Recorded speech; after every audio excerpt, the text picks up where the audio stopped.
à tous, c'est Forgy et le catch, c'est ce dont on va parler. Nous voici enfin arrivés au pay-per-view Révolution. L'occasion de rendre hommage à l'icône du catch, Sting. Un pay-per-view très riche en émotions, avec plusieurs combats qui risquent de rester dans les mémoires. N'hésitez pas à regarder la vidéo en entier, on trouve de l'intérêt à tous les moments de la carte. Laissez-moi vos remarques ou impressions en commentaire, ou sur le Discord, lien en description, et bonne vidéo à tous.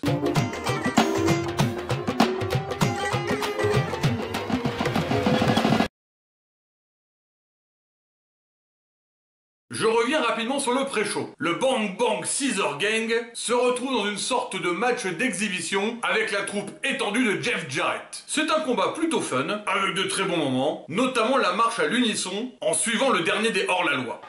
Voilà comment donner de la présence à un géant. Une énorme baffe.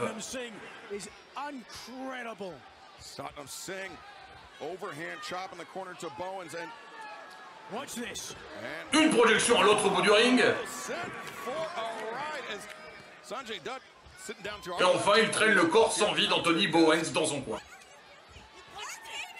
C'est simple, rapide, efficace, et ça fait le taf comme il faut.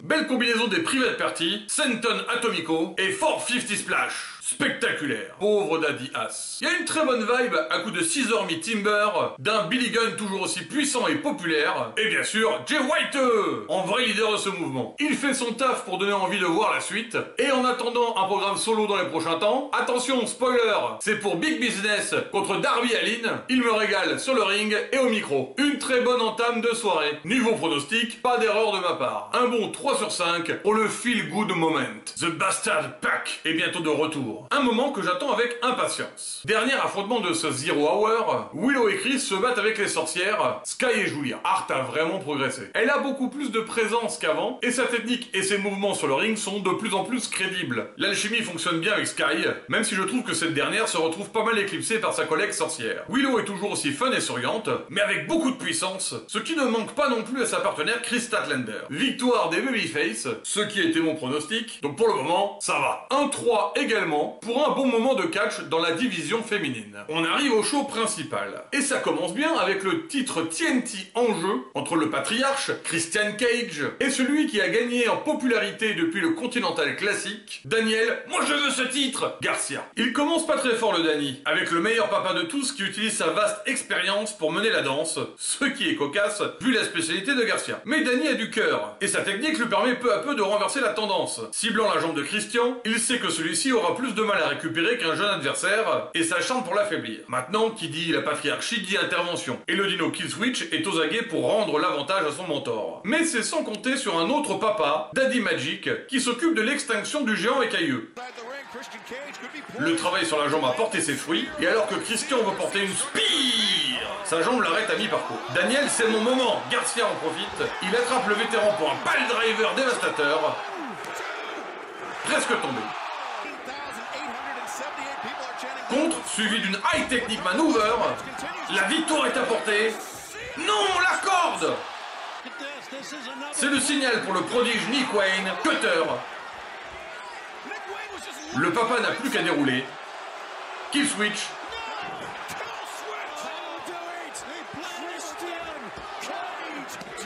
Pour la victoire. Une très bonne ouverture de pay-per-view, bon travail technique dans le ring, prise en compte des conséquences des actions, utilisation juste des interventions, et tout le monde ressort fort du combat. Mon pronostic était le bon, parfait. Et ma note, eh bien 3,5. Je suis bien lancé sur le show. Ce deuxième match est forcément un bon moment. Danielson contre Kingston, ça combine très bien. Le problème est qu'avec le Continental Classic, c'est un combat qu'on a déjà eu beaucoup. Et même s'il y a eu un beau travail pour garder la tension active, mais sans les faire s'affronter une nouvelle fois dans les derniers mois, ça reste un peu trop frais. Le petit ajout qui fait la différence ici, c'est la petite stipulation. Si Kingston gagne, Bryan doit lui montrer du respect. Et c'est le vrai objectif ici. C'est un combat rude, rugueux même. Bryan est technique, il joue sur les articulations, essaie d'amoindrir les appuis et la puissance d'Eddie. Il cible la main pour l'empêcher d'utiliser son plat retourné. Kingston est plus sauvage, il martèle, il fonce dans le tas. Son style, c'est ça passe ou ça casse. Plus que jamais ici, c'est celui qui le veut le plus qui fera la différence. Ce moment résume tout. Coup de tête.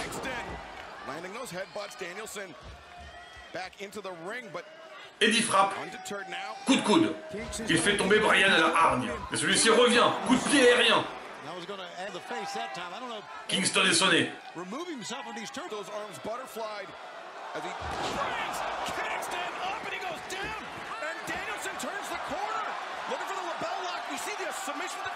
Tentative de label lock.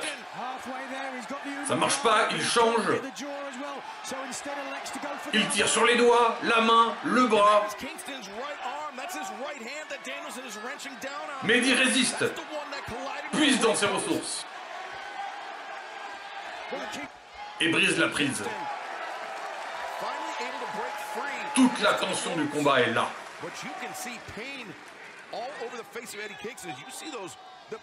Ils vont à l'épuisement. Ils donnent tout ce qu'ils ont. Bryan puise dans l'énergie du public. Mais même son yes knee n'a pas raison de son adversaire. Finalement, Kingston donne tout sur une dernière powerbomb pour la victoire. Le titre échappe une nouvelle fois à Danielson qui n'arrive pas à aller au bout. Mais son année épique n'est qu'à la moitié. All-in est encore loin. Eddie a bien mérité sa preuve de respect final. Cette poignée de main qui représente beaucoup pour lui. Bravo. En termes de pronostic, eh bien pour le moment, c'est un sans faute. Pour ce qui est de la note, certes, un manque de fraîcheur, mais un match intense. Un bon moment final et bien placé sur la carte, ça compte. Du coup, pour moi, un 3,5. Le combat suivant, c'est du divertissement. Et en troisième, c'est à sa place. La Meat Madness n'ayant pu avoir lieu, on a un 8 All-Star Scramble match entre 4 big men et 4 cruiserweight. C'est clairement un match à spot afin d'assurer le spectacle, ce qui est très appréciable dans une carte bien fournie comme celle-ci. On se débarrasse rapidement des petits gabarits pour donner aux gens ce qu'ils veulent, de la viande. Après un petit concours de muscles, c'est parti.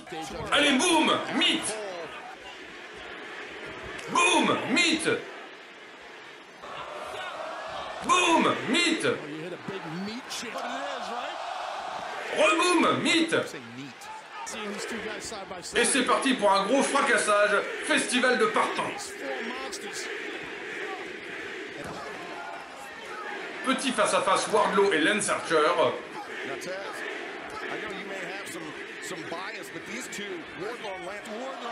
Ok. Lance se prend pour Commander sur la corde. Oh, beau spot, belle amplitude.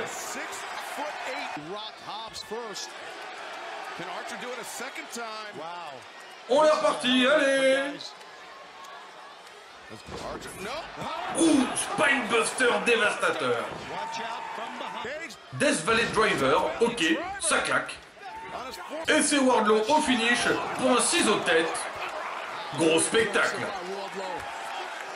On a ensuite notre moment mini-meet avec les cruiserweight. Puis c'est le début du chaos. Celui qui m'impressionne le plus là-dedans, c'est clairement Hook. Intensité des coups, Red Room acharné. Le mec est impressionnant. C'est une des plus belles progressions de la compagnie et il sort grandi de ce combat. Il y a des spots à tout va, souplex, powerbomb, spinebuster.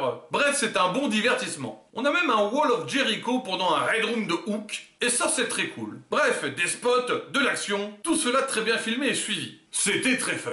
Victoire de Wardlow par powerbomb sur Dante Martin. Mon pronostic est toujours immaculé et ma note est bien 3. C'était sympatoche et à sa place. Ensuite, c'est un peu l'histoire d'un massacre. Le pauvre Orange Cassidy est rincé par ses défenses successives et depuis l'arrivée du royaume indisputé, Roderick Strong n'a que le championnat international en tête. Donc, semaine après semaine, Orange et ses meilleurs amis se font casser la gueule. Il est brisé de partout. Et c'est exactement l'histoire de ce match. Orange n'est plus que l'ombre de lui-même. Il se fait malmener et ses comebacks manquent du feu habituel. Roddy cible le dos, les côtes. Cassidy ne veut pas abdiquer, mais il ne tient plus. C'est donc une victoire clean sur le très vaillant mais totalement fracassé Orange Cassidy. L'après-match est très intéressant avec le retour de Kyle O'Reilly, ancien partenaire de Strong dans l'Undisputed Era. Un retour étonnant où l'on voit Kyle heureux de retrouver son pote, mais pas prêt à s'engager dans sa faction, en tout cas pour le moment. Une histoire à suivre de près, plein de traîtrises et de rebondissements dans les semaines à venir. Et mon pronostic était encore juste. Un match long, qui racontait parfaitement ce qu'il avait à dire, mais qui manquait cruellement de rythme. Très bien joué et vendu, avec une fin ouverte pour les prochains mois, 3,25 me semble une note appropriée. De la même manière que Danielson contre Kingston, on a ici une affiche qui souffre un peu de l'usure, vu qu'on en a eu de multiples variations ces dernières semaines. Une stipulation n'aurait pas été de trop pour ajouter un enjeu particulier à cet affrontement. On notera l'arrivée du BCC style Road Warrior pour le clin d'œil aux grandes rivalités de Sting. Après, FTR contre le BCC, ça ne peut pas décevoir. Le old school, années 80-90 de FTR, contre un style plus actuel et international Japon-Mexique avec le BCC. Mais tous les deux ont la même utilisation stratégique et dynamique du concept des tags, du mouvement dans le duo et de l'isolation de l'adversaire. Ce qui fait un match très disputé, intense et rythmé. Beaucoup de travail au sol, de grosses frappes sur le torse ou de souplex. On s'ennuie pas, ça c'est sûr. Le facteur important va être la perte de sang de Dax Harwood qui s'ouvre la tête après une projection dans un coin du ring. Casta s'est fait prendre sur les épaules de Cash. Dax est en place pour l'écraser au sol. Oh, beau contre de Claudio pour le Power Slam. Presque tombé. La vie semble s'écouler en dehors de Dax.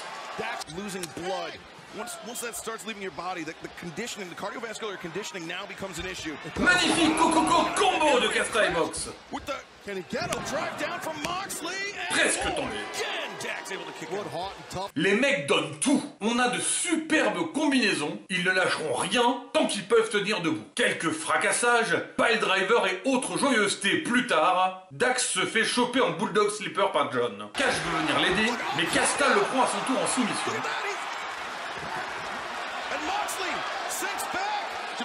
Harwood a perdu trop de sang. Il finit par s'endormir.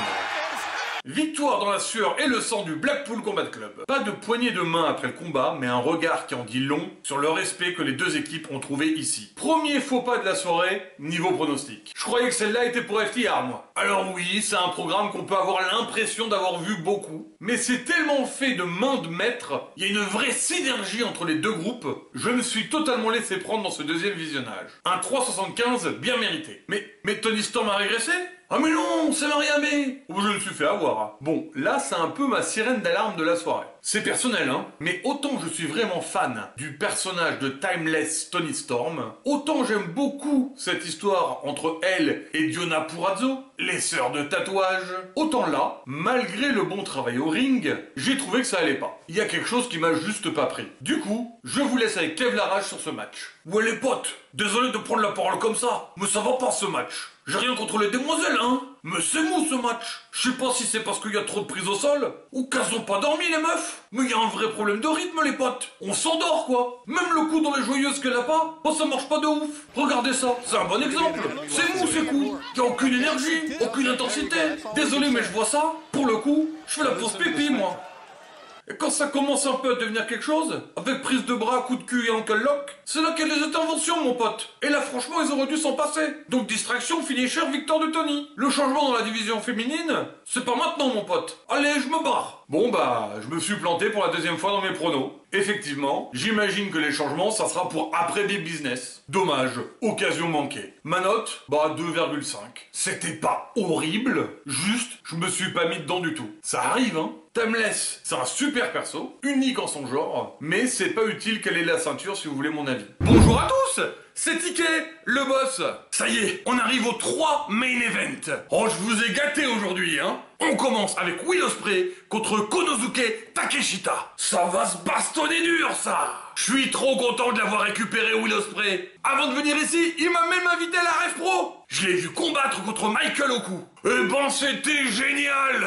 Ensuite, c'est le combat pour le titre AEW. Swerve Strickland, Angleman Adam Page et Samoa Joe. Oh, ça aussi, ça va être bien, hein. Et enfin, le dernier combat de Sting. Oui, Sting.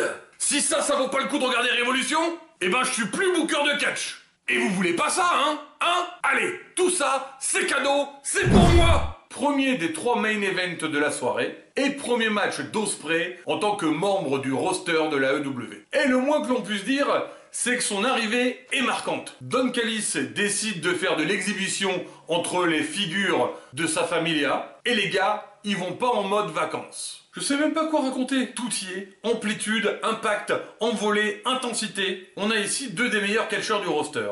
Will, un vrai candidat aux plus hautes distinctions. Takeshita, un avenir qui arrive en courant. Les parpaings qu'il s'envoie dans la trogne sont d'une puissance. Ça résonne dans les oreilles. Ospreay, un arsenal de mouvements aériens. On dirait un personnage de jeu vidéo. Honnêtement, j'ai l'impression de voir Guile dans Street Fighter 2. Quelques kicks pour sonner. Ouh, celle-là, elle claque bien. Oh, ça, c'est un beau contre. Ouch, destruction. Et bam, dans la gueule. Il prend de la vitesse. Plongeon suicide retourné au-dessus de la troisième corde. Po, po, po.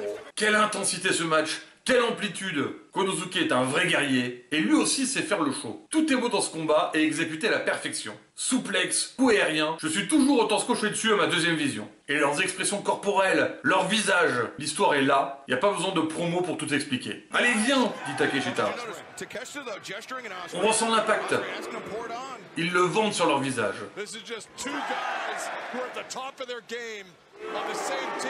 Dans leur mouvement. Ospreay prend de l'énergie.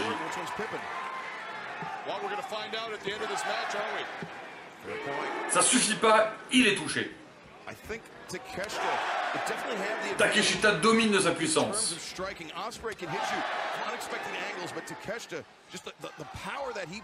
Oh, le coup a visé juste. Le japonais s'effondre. Il en peut plus, il tient plus debout. Coup de coude retourné. Takeshita est au tapis, éclaté. On ressent à quel point il est au plus mal.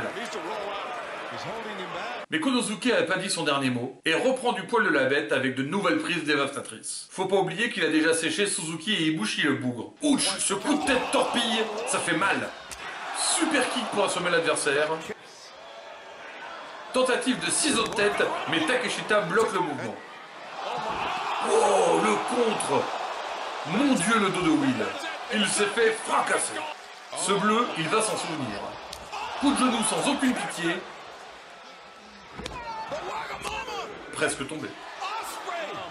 Ce combat n'en finit pas. Ils sont déchaînés. Le public est à fond. Il n'y a rien de mieux pour un match de ce genre. Ospreay arrive enfin à enchaîner. Le Tiger Driver 91 fait vraiment peur. Enfin, Leiden Blade arrive à finir l'affrontement. Ils se saluent tels deux samouraïs à la fin d'un duel. Respect. Bon bah, pour ce qui est du pronostic, aucun problème. Un match incroyable, le show stealer de la soirée, si on met de côté le main event. Plusieurs fois, les catcheurs échappent au compte de 1, ce qui met une énergie folle. Le match raconte une histoire, il se suffit à lui-même. Je lui mets 4,5 en promesse de très belles choses qui vont venir encore. Allez, je veux vos avis en commentaire sur ce match. Faut qu'on en parle. Et puis, abonnez-vous. Deuxième main event de Révolution, le match pour le titre AEW de Samoa Joe. L'histoire est en place dès le début. Swerve est là pour prendre sa première ceinture solo. Et Hangman n'accepte pas qu'il ait cette chance au titre. Et il est prêt à sacrifier sa place pour l'en empêcher. En marge de ce duel, Joe est dominant et il laissera personne se mettre sur sa route. Voilà ce qui est raconté à la perfection dans ce match. Je vous promets, Swerve Strickland est une pépite. Malgré le roster de folie de la compagnie actuellement, tout ce qu'il fait est génial. Il va arriver au plus haut. Il a l'attitude, l'aura, la technique. En attendant, il a Joe et Hangman sur le chemin, et ce n'est pas chose facile. Ces deux-là se livrent une bataille acharnée quand ils sortent le leader des moguls de la partie. Mais peu importe ce qu'il se passe, on en revient toujours à ça. Adam Page qui frise la folie, et qui est très clair sur son objectif. Et alors que Swerve fait le match parfait, Page n'hésite pas à choper l'arbitre et à l'envoyer dormir en dehors du ring. Il se donne même une chance de gagner, mais vu qu'il a massacré l'arbitre, ça ne sert à rien. Swerve pourrait tricher. Mais c'est plus comme ça qu'il veut gagner. Il veut mériter son titre. Ouh, Coquina Clutch de Joe, ça pue. Mais non, contre. 1, 2. Mais qu'est-ce qu'il fait? Ah oui, ça y est, il a perdu la raison. Il massacre l'arbitre. Le mec est perdu. Buckshot lariat de Page, suivi de la buckshot de Swerve.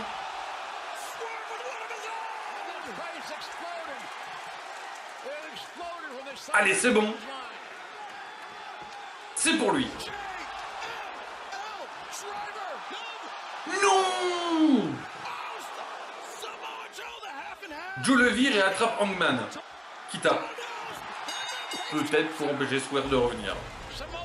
Le final donne tout. Hangman parti en cahuète, Swerve qui a la victoire à portée, retournement de situation, Page qui abandonne peut-être trop rapidement, Swerve finit hagard, dégoûté. Le moment lui a échappé. Scénario parfait pour la suite. Et encore un pronostic qui tombe juste. Je vais m'arrêter sur une note de 4, parce que c'est pas la fin de l'histoire. Mais quelle façon magistrale de la raconter. Magnifique, tout simplement. Clou final de la soirée, c'est le moment de dire au revoir à The Icon Sting, la légende aux 1000 carrières. Le petit clip de début au cinéma, qui revient en images sur quelques manques cultes hors WWE, est vraiment très sympa. On nous laisse le temps de se faire à l'idée. Pour la dernière fois, it's showtime.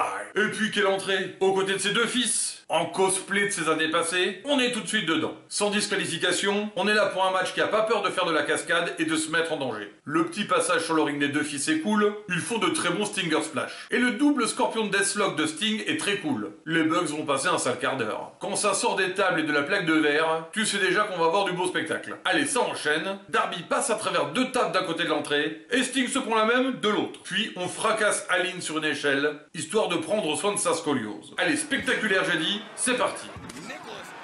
Après avoir à peu près mis Nicolas sur la plaque, Darby prend l'altitude.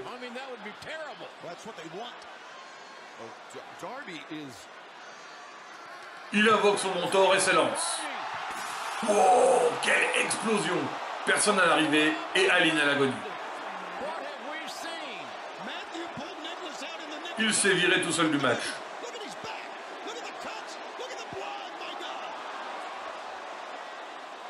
Ça mérite d'y voir plus clair en replay. Ok, effectivement, on voit mieux comme ça. Impressionnant, j'ai pas d'autre mot.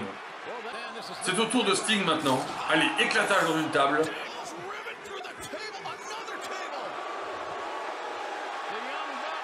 Mais ça va, Sting n'a rien. Là, ils se disent, ça pue, non? Il donne bien le change le vieux, mais il est un peu seul dans son scorpion, là. Allez, va rejoindre ton protégé.